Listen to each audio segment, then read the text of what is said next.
1 Timóteo 4:1 diz o seguinte: mas o Espírito expressamente diz que nos últimos tempos apostatarão alguns da fé, dando ouvidos a espíritos enganadores e a doutrinas de demônios. Vamos associar agora com a 2 Timóteo capítulo 4, versículos 3 e 4.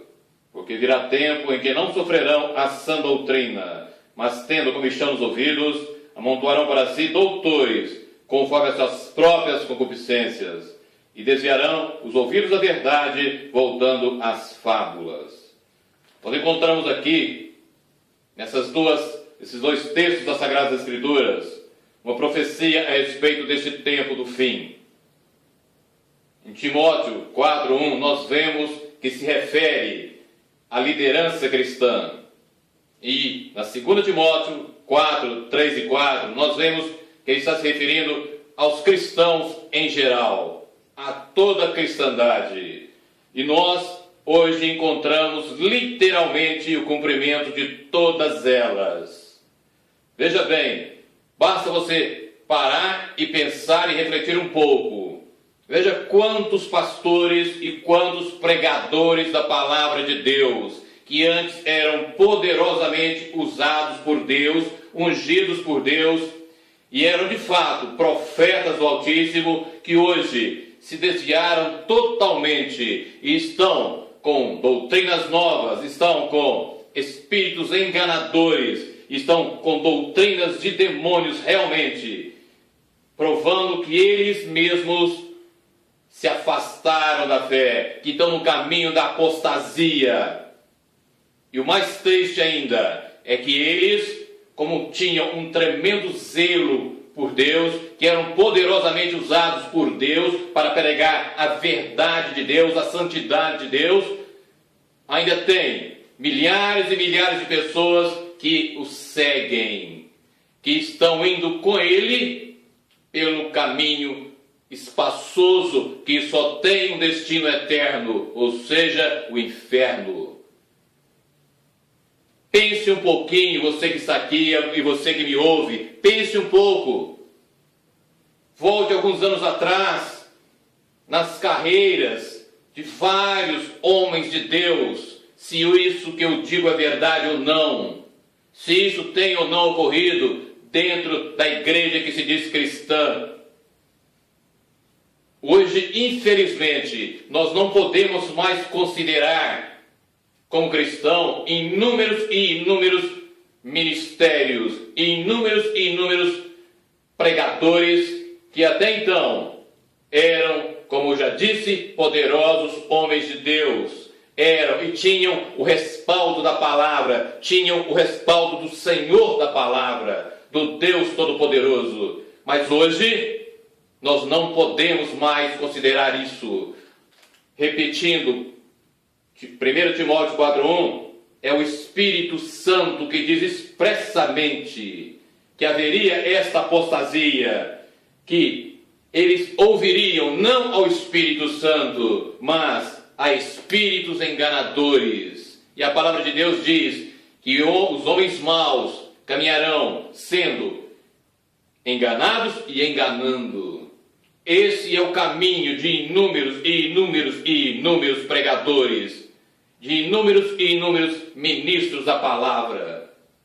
E aqui, na 2 Timóteo 4, 3 e 4, nós vemos que ele está se referindo a todos os cristãos de uma maneira geral, aqueles que estão seguindo a um pastor, que estão seguindo a um pregador.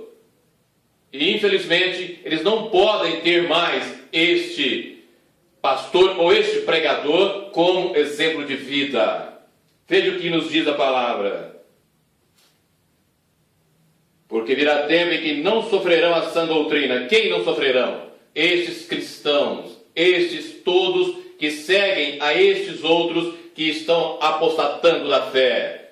Por isso, Deus está enviando estes mesmos profetas, que não são profetas do Deus Altíssimo, mas profetas do ventre, para ensiná-los conforme o que eles querem. E, portanto, nesta hora e neste momento nós vemos que aqueles que buscam prosperidade, que buscam satisfazer os seus desejos da carne, que buscam os prazeres deste mundo, estão sendo satisfeitos, sim, mas o seu fim é o inferno. Se não se arrependerem e se não caminharem novamente e se voltarem para o Deus eterno.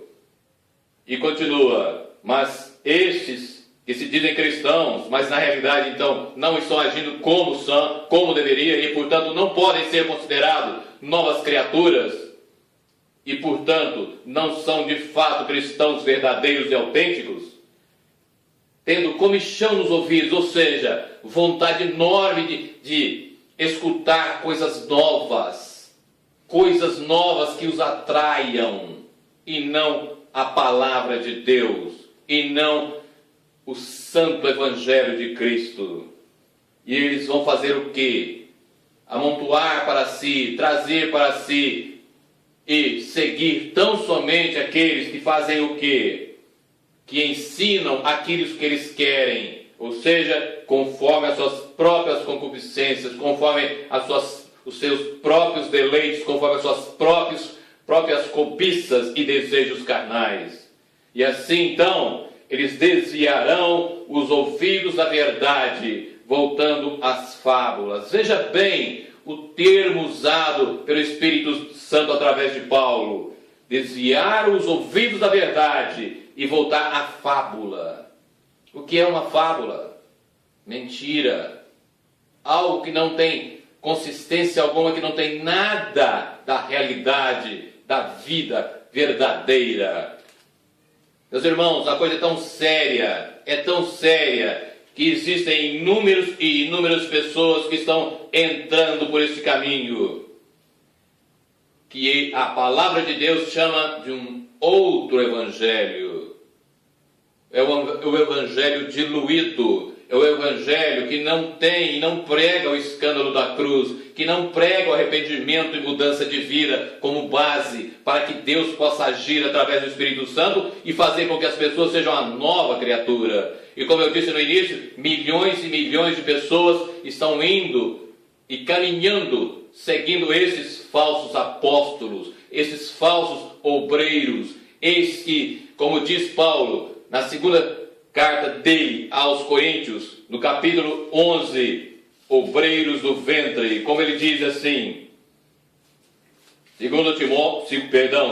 Coríntios, capítulo 11, a partir do versículo 13. Guarde esse texto no seu coração e reflita sobre ele, porque tais apóstolos são obreiros fraudulentos, que se transfiguram em apóstolos de Cristo, ou seja, em enviados de Cristo, em ministros da justiça, como ele vai dizer no versículo 15.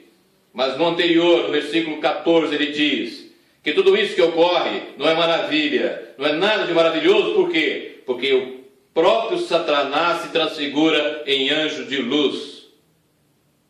E no seguinte ele fala que os ministros de Satanás, veja bem aonde ele coloca esses que estão ensinando não o evangelho da cruz, não o escândalo da cruz, não o verdadeiro evangelho e a palavra de Deus. Se transfiguram em ministros de justiça, mas na realidade são ministros de Satanás. É a palavra que diz. Veja bem, 2 Coríntios capítulo 11, do versículo 13 ao 15. E ele completa dizendo no versículo 15, o fim dos quais será conforme as suas obras. O evangelho de Jesus Cristo é poderoso. O evangelho de Jesus Cristo é santo, é sagrado, e ninguém tem o direito de tocar na mensagem de Jesus Cristo. Ninguém tem o direito de mudar essa mensagem, pois Paulo, na carta aos Gálatas, no capítulo 1, a partir do versículo 8 e 9, ele diz que aquele que ensina outro, que muda a verdade original da palavra, a verdade original do santo evangelho de Cristo, da revelação que ele recebeu de Cristo, é anátema, ou seja, é amaldiçoado por Deus. E ele completa dizendo, em Gálatas, no capítulo 1, do versículo 10 e 11, ele diz o seguinte: guarde isso, porque persuado eu agora a homens ou a Deus? É a pergunta que ele deixa para cada um de nós que prega a palavra, que ensina a palavra, mas você também, todos vocês que estão aqui, e também a qualquer um que se diz cristão, que se diz evangélico, que se diz crente, que se diz crente em Jesus. A quem você procura agradar? Porque em seguida Paulo responde: ou procuro agradar a homens. Se eu ainda, veja bem, andasse agradando aos homens, eu não seria servo de Cristo. Por isso aquele que disse no início, na 1 Timóteo 4:1, esses que apostataram da fé não estão ensinando a verdadeira fé e não podem ser considerados servos ou escravos de Cristo. Eles continuam sendo escravos do pecado, escravos de si mesmos, da sua própria ganância. Mas, nessa mesma carta, da segunda carta de Paulo aos Coríntios, nós vemos um alerta que ele dá antes dele chamá-los de obreiros fraudulentos. E este alerta ele dá a todos nós, independente se tem cargo ou não, se tem algum título eclesiástico ou não. 2 Coríntios capítulo 11, versículo 3. Mas eu temo, Paulo falando, não são do Espírito Santo, mas temo que assim como a serpente enganou Eva com a sua astúcia, assim também sejam de alguma sorte corrompidos os vossos sentidos e se afastem da simplicidade que há em Cristo. Simplicidade que há em Cristo. E voltando na 1 Timóteo 4:1, doutrinas de demônios, espíritos enganadores, engano, bate contra a simplicidade. Mas muitos hoje pensam, mas vocês são muito legalistas, vocês colocam muitas leis para que eu possa seguir, isso me oprime. Não. Eu pergunto então, qual a lei de Deus que te oprime? Se é na palavra, é a palavra que nós estamos pregando, é a palavra que nós queremos ensinar. Se as leis de Deus, se a palavra de Deus te oprime, é porque você não é um convertido. Você é, de fato, um homem ímpio. Você é um carnal e vive segundo os padrões deste mundo. Mas, caso contrário, você terá prazer e terá alegria e o gozo no Espírito em satisfazer ao seu Mestre e Senhor Jesus Cristo. Porque Ele que nos ensina que inúmeras são as condições para que nós possamos segui-lo, para que de fato sejamos cristãos verdadeiros e não falsos cristãos.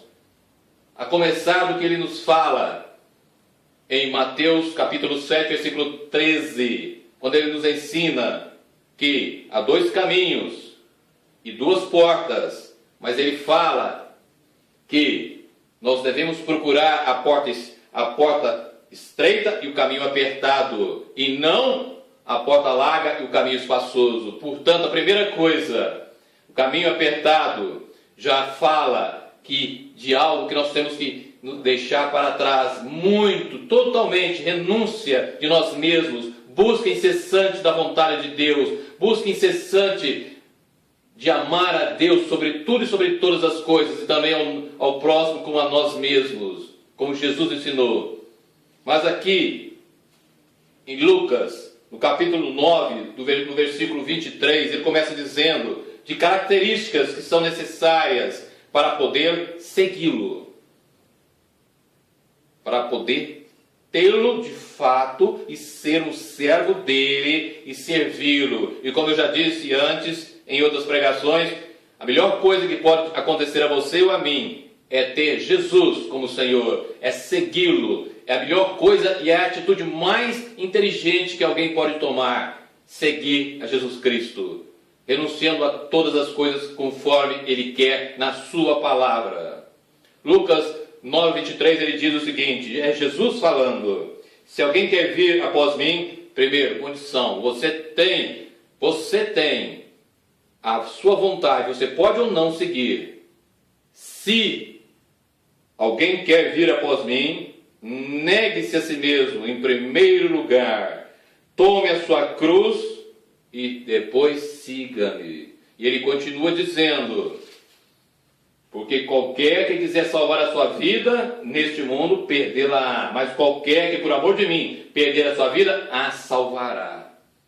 Se portanto, como eu disse agora mesmo, se as pessoas que se dizem cristãs estão dando mais valor às coisas deste mundo e esquecendo de fixar os olhos na eternidade futura, a exemplo daquilo que J. Eduardo pediu, Senhor, grave a eternidade nos meus olhos, elas estão fazendo o contrário, Senhor, grave este mundo nos meus olhos.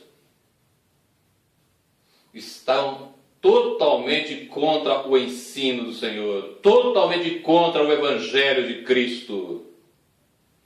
E depois ele continua, no Evangelho de Lucas mesmo, no capítulo de número 14, ele diz outra condição também que nós precisamos ter para ser discípulos verdadeiros dele. Veja bem, que aquele que diz que, mas esse evangelho de vocês, mas esse ensino de vocês está me oprimindo. Não é nós que oprimimos ninguém. É a carne que faz com que o homem seja rebelde a Deus. E sendo rebelde a Deus, através do pecado, da prática diária do pecado, todas as coisas que procedem de Deus, ele vai contra. E ele não quer fazer. E por isso ele vai ficar oprimido, porque ele está em rebeldia contra Deus. Ele não é uma vítima. Ele é rebelde contra Deus, um pecador, vivendo na prática do pecado. Veja bem, Lucas 14, 26 e 27. Se alguém vier a mim, veja bem, vier a mim e não amar menos a seu pai e mãe e mulher e filhos e irmãos e irmãs, e ainda também a sua própria vida, não pode ser meu discípulo. E qualquer que não levar a sua cruz e não vier após mim, não pode ser meu discípulo. Ele continua dizendo a respeito do discipulado, e no versículo 33, deste mesmo capítulo 14, ele aperta ainda mais. Assim, pois, qualquer de vós que não renuncia a tudo quanto tem, não pode ser meu discípulo. Parece difícil. Então, no capítulo 18, ele nos chama mais atenção. Quando ele fala assim, quando ele estava abençoando as crianças, e elas chegando até ele, ele usou as crianças e ensinou algo muito forte para nós, para todos que querem ser de fato verdadeiros cristãos. Mas Jesus, chamando-as para si, ou seja, chamando as crianças para si, disse, deixai vir a mim os pequeninos e não os impeçais, porque dos tais é o reino de Deus. Em verdade vos digo, que qualquer que não receber o reino de Deus como uma criança, não entrará nele. Por que uma criança? Porque uma criança não tem malícia. Até então ela não tem malícia. Ela é simples, ela é humilde.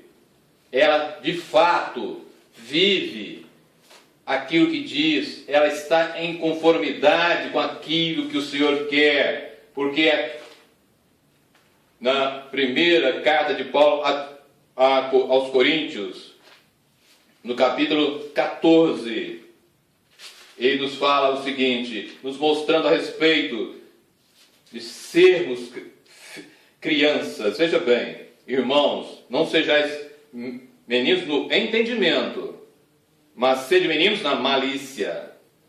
Uma criança não tem maldade na malícia como o homem, o adulto tem. Então, é preciso ser criança para entrar no reino dos céus. E aí ele completa dizendo, isso é 1 Coríntios capítulo 14, versículo 20. Mas sede meninos da malícia e adultos no entendimento. Hoje, infelizmente, a maioria dos que se dizem cristãos estão invertendo o que o Senhor quer. Dizendo que não é necessário isso, que não é necessário fazer tantas coisas que o Senhor deixou explicitamente no seu Evangelho. E na carta aos Filipenses, a coisa vai apertando para aquele que vive segundo este mundo, mas não para um cristão verdadeiro. Na carta aos Filipenses, capítulo 1, versículo 29, ele nos dá também algo que para a carne é terrível. Para os desejos da carne é terrível, mas veja o que ele nos fala. Filipenses 1, 29. Porque a vós vos foi concedido em relação a Cristo, não somente crer nele, como também a padecer por ele. Deus, o Deus Todo-Poderoso, nos dá a graça maior de termos em nós o sofrimento de Cristo, de termos em nós aquilo que de fato nos leva ao céu. Eu sei que Jesus, que Deus, não é a causa do sofrimento, mas Ele usa o sofrimento. Em Filipenses mesmo, veja o que Ele nos ensina. Não façais nada por contenda ou por vanglória, mas por humildade agora. Cada um considere os outros superiores a si mesmos. Renuncie a si mesmo, sirva, assim como Jesus ensinou e disse que o Filho do Homem não veio para ser servido, mas para servir. E, respaldando tudo isso que nós dizemos, nós vamos na segunda carta de Pedro, capítulo 2, quando ele nos dá um sério ensino e afirmando exatamente sobre isso que está acontecendo hoje. Segunda carta de Pedro, no capítulo 2, dos versículos do 1 ao 3. Veja bem o que esse texto nos ensina. E também houve entre o povo falsos profetas, como entre vós também haverá falsos doutores. Veja bem, que introduzirão encobertamente, disfarçadamente, heresias de perdição. O ensino errado, antibíblico, que só leva aquele que o segue para o inferno. Heresias de perdição. E negarão o Senhor que os resgatou. Veja bem, o Senhor que os resgatou, Jesus que os resgatou, será negado, está sendo negado, está sendo deixado de lado, trazendo sobre si mesmos repentina perdição. Quando todos hoje dizem paz, paz, paz, vem sobre eles a repentina perdição. E muitos seguirão as suas dissoluções, a mesma coisa que nós lemos nas duas cartas de Timóteo. E muitos seguirão as suas dissoluções, e pelos quais será blasfemado o caminho da verdade. O verdadeiro Evangelho de Jesus está sendo terrivelmente blasfemado. E inúmeras vezes que nós escutamos, não é preciso isso, não é necessário fazer isso, não, você está errado, que é isso, não precisa disso.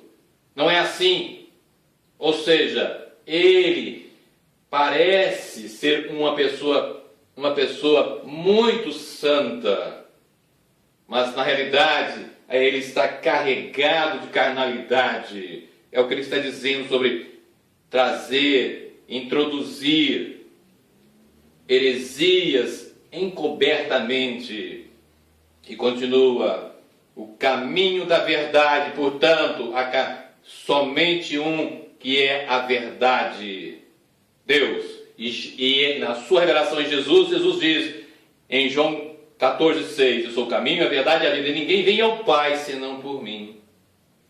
E ele continua: e por avareza, veja bem, amor ao dinheiro, que a palavra coloca como idolatria. Farão de vós negócio com palavras fingidas.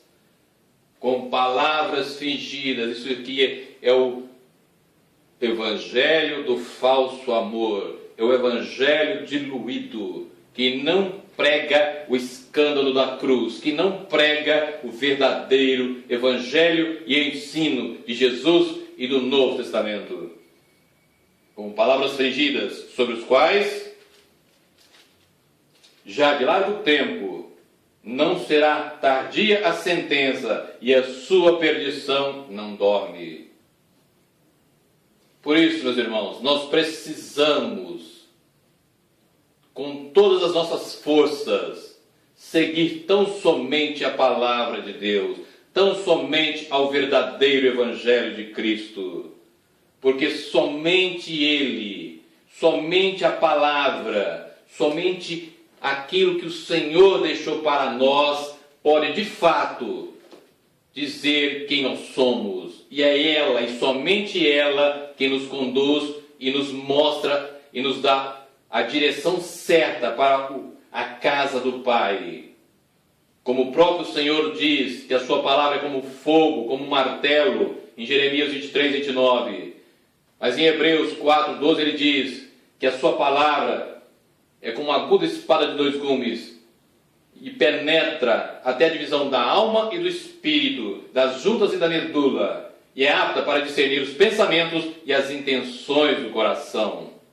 Portanto, é através de um conhecimento profundo da palavra, é através de uma comunhão com Deus, através também da oração constante e perseverante, pois o próprio Jesus insistiu isso, e em Lucas 18 ele diz da necessidade de orarmos sempre, constantemente, nunca desfalecer, e através de uma entrega contínua a Ele, do jejum, da busca constante da santificação, é que nós podemos e então caminharemos naquilo que o Senhor quer que nós caminhamos.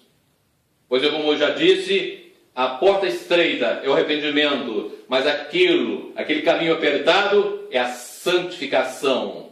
E sem santificação, ninguém verá o Senhor. E nós temos que alimentar a nossa fé. E a fonte maior da fé está aqui. Como diz Romanos 10, 17, a fé vem pelo ouvir e ouvir a palavra de Deus.